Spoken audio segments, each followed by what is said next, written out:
In this part of the program, we'll give you some suggestions that will help you thread your machine properly. By following some simple guidelines, you'll find it easy to get your machine ready to sew. The machine bobbin is threaded before the upper part of the machine is threaded. Machines vary from model to model with regard to the bobbin winding and threading process, so check your machine manual for the correct procedure on your machine. Here are a few basic rules that apply to all machines. When you place thread on the machine, use the spool cap that is appropriate in size for the thread spool being used. If your thread spool has a slit on the end, be sure that end of the spool is on the right so your thread doesn't get caught while winding the bobbin. Use only the bobbins recommended by your machine manufacturer. Do not substitute different styles of bobbin or your machine may not sew properly. Check that the bobbin winding spindle is pushed fully to the left before you place the bobbin onto it.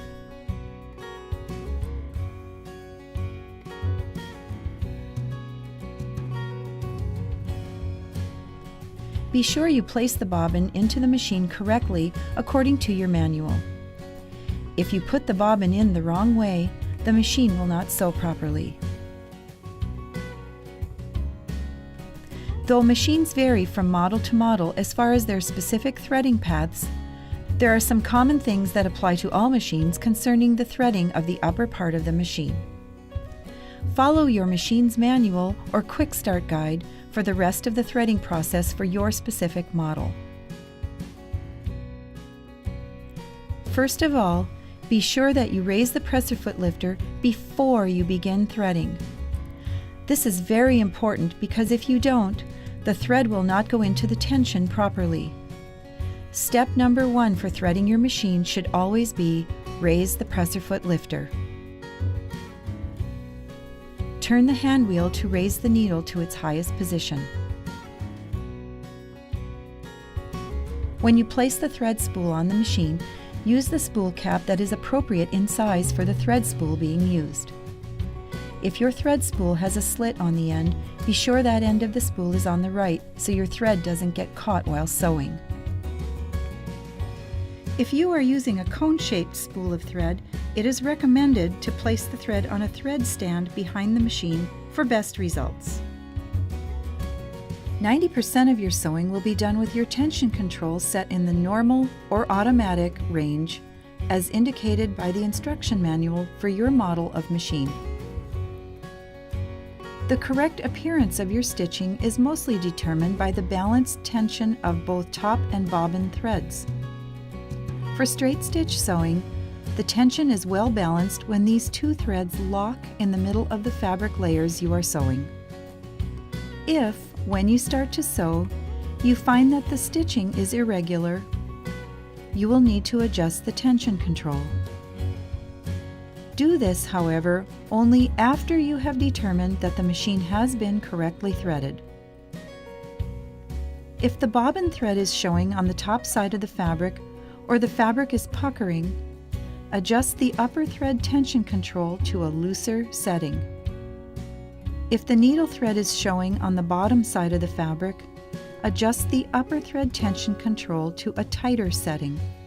Make all tension control adjustments with the presser foot in the down position. If you notice that there is a lot of thread accumulating on the bottom side of the fabric, this is an indication that the machine has not been correctly threaded. For more information about this, go to the Maintenance and Troubleshooting section of this program. For zigzag or decorative stitching, upper thread tension should be less than that for straight stitch sewing. You will always obtain a nicer stitch and less puckering when the upper thread appears slightly on the bottom side of your fabric for these types of stitches. The bobbin tension has been correctly set at the factory, so you do not need to adjust it. When threading the machine, raise the needle to its highest position by turning the hand wheel counterclockwise. Set the needle to center needle position. Always thread the needle from front to back and pull about 6 to 8 inches of thread toward the back. This will ensure that the machine doesn't come unthreaded when you start to sew because the thread tail was too short. Some machines feature a built-in needle threader to help you thread the needle quickly and effortlessly. To use an automatic needle threader, the threading lever is pressed, bringing the threading mechanism into position so that the hook comes into the eye of the needle. Thread goes around the thread guide and then up into the hook. Release the threading lever and a thread loop will pull through the needle's eye. Grab the thread loop and pull the rest of the thread tail through the needle. Some models make this process even faster because they have a threading system that will do this process for you. Check your machine manual or quick start guide for more information on your model. Automatic needle threaders work best with needles that are size 14 or larger. For size 11 or smaller needles, as well as twin needles or hem stitching needles, it is recommended to just thread the needle manually. Before you start sewing, you will need to raise the bobbin thread. To do this, hold the upper thread with your left hand. Turn the hand wheel toward you or counterclockwise, which will lower and then raise the needle. As you turn the hand wheel, lightly pull the needle thread. The bobbin thread will be drawn up through the hole in the stitch plate. Slip the threads into the groove on the foot, then place both threads under the foot toward the back. On some machines, the groove is in front of the foot, and on others it is on the side. Some machines have a track in which the bobbin thread is staged when threading.